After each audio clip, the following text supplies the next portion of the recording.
very quickly for this second panel, I think as you guys can see, what we're doing is starting from the general and drilling down throughout the day. And a lot of you have had questions about sort of the high-tech side and temporary workers. And so in this afternoon, we're going to go toward the temporary worker issue, but both from the high-tech perspective and from the low-tech perspective. And I just wanted to make two quick points before I introduce very briefly our first speaker. One is just to consider that the US as a country has one of the lowest temporary worker ratios of the developed nations. I think Japan has almost a 2-to-1 ratio, and Germany more than 1.5, and we are at 0.4. So that's just something to keep in mind as we begin this discussion. The other thing to keep in mind is that more than 50% of the green card holders in this country are people who came in on a different visa. So that means that while we are talking this afternoon about temporary workers, we aren't only talking about temporary workers. The immigration, which is separate from a temporary work population, the immigrants, they do flow in and out. And then the last point I wanted to make is we've heard the name George Borjas mentioned quite a bit here. He is a renowned Harvard professor, and he was among the first people I invited to this conference as a fellow here last year. I spoke to him quite a bit. We have a good relationship, and he unfortunately had a family event today, but he has been very helpful behind the scenes in planning this conference, and you know, his presence, he is here without being here, so I just wanted to emphasize that. And now, without further ado, Harry Holzer, I'm not going to reintroduce, but I am going to bring you on in your second hat as talking on the balance between bringing in temporary workers and protecting jobs for native born. Thank you.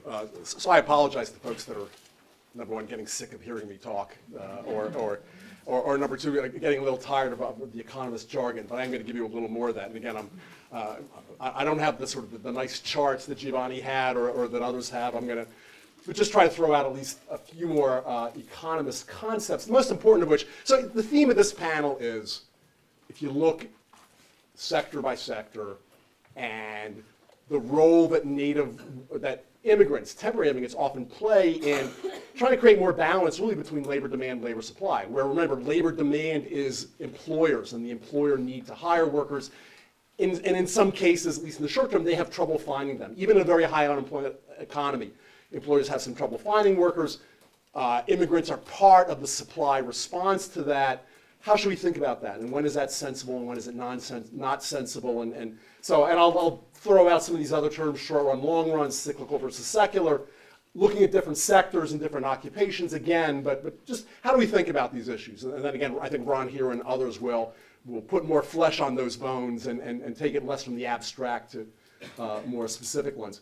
So on labor demand, so this is what I would do. What are the factors affecting labor demand broadly in the American economy? It plays out differently in different sectors. How do we think about that?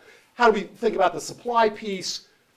Where the two are not in sync, or as economists say, in equilibrium, is there an adjustment process that doesn't have to rely on immigrants or temp workers? And how do we think about all that? So I think these are the factors on the demand side that I see as relevant. In the short term, like in the Great Recession, the slow recovery dominate that part of the discussion. And again, make the kind of the simplistic notions of people competing for limited jobs a little more accurate than they'd otherwise be. But over a medium and long term, you know, as we all know, technology and globalization are the driving forces. It's hard to see them in any moment in time, but they accumulate over time, and they have bigger effects on some parts of the workforce than others. As Giovanni said before, the biggest effects of both technology and globalization are a reduction in demand for all kinds of routine work, mostly of the kind of production or clerical at relatively high wages. You know, the sectors that used to provide good middle-class jobs for people on the low end of the education spectrum, that is really what gets hit in this story. Yet there is this growing demand at the top end for more complex problem solving, at the bottom end for more kind of social, interactive care kinds of things. So there is greater movement at the bottom and the top. There is a middle that remains, as I said before, but it simply requires more skill and more certification than it used to. And then there are these unique factors, and I list two things, what we call home bias and the more old-fashioned kind, racial bias. Home bias means the work has to be done here. Construction. I mean, there might be prefab, putting together some of the pieces elsewhere, but a lot of the work has to be done. It can't be offshored. It can't be digitized and sent overseas. It can be really hurt badly during the great downturn, as we heard this morning, and the industry's starting to come back. But construction, among other sectors, are the ones that are not it's more impervious to those kinds of big forces. But then there's other things also, like racial bias, old-fashioned racial. There was a question this morning about racial bias, but sometimes it actually cuts in favor of some of the immigrants and against native-born minorities who are viewed more negatively by employers. So all those things, I think, on the demand side matter, and in particular occupations and industries, they matter more than in others. On the supply side, I see three broad things that really matter. Number one, the baby boomers retiring. And in those sectors that require some skills that baby boomers have invested in, where employers don't see who's going to replace them, that matters. A lot of these small and medium-sized manufacturers who have some semi-skilled baby boomers, and here manufacturing in New England being among them, they have an active concern about where the workers are going to come, not just the high-end STEM workers, but more the kind of middle-end technician, machinist, precision welders, people like that. Secondly, as we said this morning, the limited post-secondary skill attainment, especially in the STEM field, among native-born Americans, who in many cases don't like a lot of math and science, don't take a lot of it, and therefore are not in position when they get to college or to grad school to take advantage. And maybe they do like law school and business school better because it's less demanding, although demand is shrinking in those sectors too. But they're not in position to therefore respond to the market incentives to generate more of a supply. I think that matters. And of course, the willingness to work in low-wage sectors is a supply issue as well. And it's not uniformly that Americans don't want to work in these sectors. A lot of it depends on the wages, the nature of the work, the status of the job. Even at $20 an hour, which is what we pay our immigrant people helping us clean our house, even at $20 an hour, it's not a job that a lot of native-born folks like because of the status and the association I think that it has with more demeaning kinds of work from the past. So you have this, again, a supply set of forces and demand. Now, economists think of this stuff in the following way. Okay, in the short term, if there's an imbalance between supply and demand, you'll have either a surplus of workers in some sectors or a shortage of workers in others. But then economists say, but markets adjust to those forces. Those things don't last forever. Wages start to adjust over time. If wages start to rise in the shortage sectors, more Americans are drawn to those sectors. Employers may start to come back, and the shortage eventually works itself out. Now, that may not happen very quickly. It may take years for the STEM engineers to be trained, if it happens at all.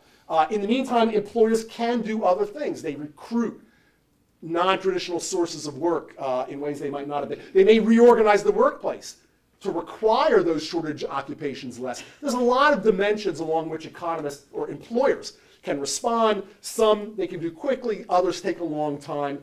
And that's why this sort of simplistic notion that if we can't find workers in X category, we need to bring them in from abroad, that's a little simplistic because the economy has ways. Having said that, the adjustments can sometimes take a long time. They can be very costly on the employer side, and therefore there might be a positive role that the immigration piece can play in response to those short-term imbalances that we need to think about as well. So I've laid out a bunch of demand stuff, a bunch of supply stuff, how the market adjusts. When you look at these individual sectors, and the sectors vary in different, and I've kind of arranged them from relatively low skill to high skill, these forces play out differently in each sector. So agriculture is a sector where native-born folks really don't want to do that at remotely close to the wages out there, and also kind of the low end of the service sector, cleaning homes and mowing lawns, we said this morning. That's a place where, absent the immigrant, adjustments would need to take other forms, and mechanization, they would be fairly costly for employers, especially in the short term. So these bills that say right now, you can't hire workers while the tomatoes or the peaches are, that's a very irrational response. Those adjustments take time, and you don't want to do that right now when the stuff is in the field rotting away if there's no one to pick them in the short term. Construction's kind of a different sector. It's sort of, there are low-end jobs in construction, but there is more native-born interest. On the other hand, construction is very cyclical. The demand is very sensitive to economic forces, the business cycle, and so that plays out differently. And there's a lot of unemployed native-born construction workers that wouldn't mind getting their jobs back if they had that possibility. Of course, health, tech, and nursing, that's a sector where strong demand is going to exist, especially as the baby boomers start to retire. And for a lot of, and of course, high-end manufacturing. And of course, we talked about the third and the fourth points to me are interesting. Those are places where good jobs can still exist for people with some really specific technical training. And it often begs the question of why more Americans, and there's wage incentives to do this, like why aren't more Americans getting those skills and filling those jobs? Nursing.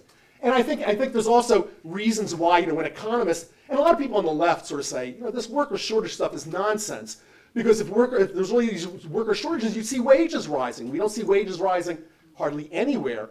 I think that's a valid point, but I also think when you look at these two sectors, there's other reasons why the wage and price mechanism isn't working the way it's supposed to. In manufacturing, employers are operating in a globally competitive market. They can't just raise wages and raise prices if they want to get priced out of those markets in places where they still need a lot of labor. Healthcare, very strange market. So many third-party players and so many limits on rules and price setting. That's another place where the market forces don't tend to operate very, very effectively in generating. So places where you do see shortages in very limited places and reasons maybe why the normal mechanisms don't work. And of course, we've talked about the STEM sector, and we're going to hear a lot more when Ron gets up. And so 5 different sectors where I think this mix of supply and demand forces, you hear talk about shortages in every one of these sectors, but how they play out and how much they can be filled by native-born workers varies a lot, according to the. So where do the temporary immigrants fit in? Well, H-1B, they fit at the high end, and the low end, ag jobs and things like that, H-2A, H-2B. It does beg the question that this gentleman raised in the previous panel that you raised. Should not temporary workers play a bigger role in that middle, sort of the technical jobs in the middle? I think we ought to be doing a lot more to prepare Americans for those jobs, but one can also imagine things that make it easier to bring in nurses from abroad or machinists or to train folks who come here. And I think if the reform discussion gets back going, you probably see more of that. And I think in the Senate bill, you see an awareness of those sectors that's greater than exists before. So, implications of what does all this mean for immigration reform? Economists are going to believe that immigration should be driven much more by employment and economic need rather than other factors. I believe at the end, the highly educated STEM workers coming in from abroad are a net plus. There are costs to some people, but I prefer to still see more of it. Although I think in the short run, it's more limited. And the fact that there is more job competition in a weak economy was also recognized in the Senate negotiations. I think temp workers ought to have a different treatment. I think they ought to have greater chances for permanent residency, greater ability to move across sectors. I think that would eliminate a lot of the problems, a lot of the exploitation of those folks that exist. And it also would create greater incentives for them to go the legal rather than the illegal route once they're already here. We know historically, a lot of people, once their temporary visas end, they stay and they move from being illegal to an illegal. I think we can organize that system in a way that creates incentives for them to stay legal by chances for permanent residency and not being so tied to the employer that found them. And of course, folks who actually monitor these things, engage supply and demand, I think should play a greater role in figuring out what these caps should be and things like that. And of course, as we said in the last game, if you are worried about the native workers who are impacted by this stuff, there's many, many other policies we could think about and talk about besides limiting immigrants. A much more rational education and training policy, more responsive to where the demand is in the economy. Right now, community colleges, it's crazy. We send a massive number of people to community colleges in America, native-born people, most of whom never walk away with a piece of paper. The vast majority of people don't get any certification. They either get stuck in remedial classes from which they drop away. There's no incentives, by the way. We talk about, why can't we generate more nurses or more machinists? Partly the community colleges don't expand teaching capacity in those areas, A, because they think it's too expensive, but they don't have any incentive to do that. If they get the same subsidies from the state, if people are in anthropology, hope I'm not offending anybody who's studying that area, relative to nursing or health tech, community college doesn't have any incentive to expand capacity. Changing the incentives to make them more responsive to economic forces would be another mechanism of responding to those supply and demand imbalances, better employment services, as I sort of said, public benefits and supports for people who are only going to get the low-wage jobs. And then the sort of the regulatory things at the bottom, which I don't have quite as much confidence in looking to the future, but they can play some role as well. So we put them on the table as well as other things that could help the native-born folks who either can or can't get some of those jobs that we're looking for the temporary immigrants to fill. And I'll stop there. Thank you.